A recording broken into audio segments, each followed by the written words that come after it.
কারণ আমাদের অনেকেরই আছে রিলেটিভ আছে যারা এখনো রেসিডেন্ট হোল্ডার হয়নি, বাট ওরা কিন্তু টেম্পোরারি রেসিডেন্ট পারমিটে আছে।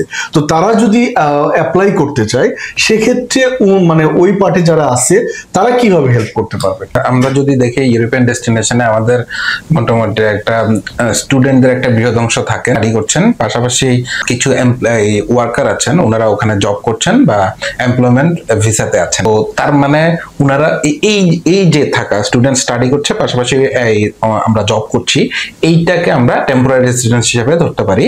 কারণ এই পার্মানেন্ট রেসিডেন্স বা রেসিডেন্ট পারমিট পাওয়ার একটা প্রসেস আছে, এটা পেতে কান্ট্রি ভেদে অনেক সময় বেশি সময় লাগে।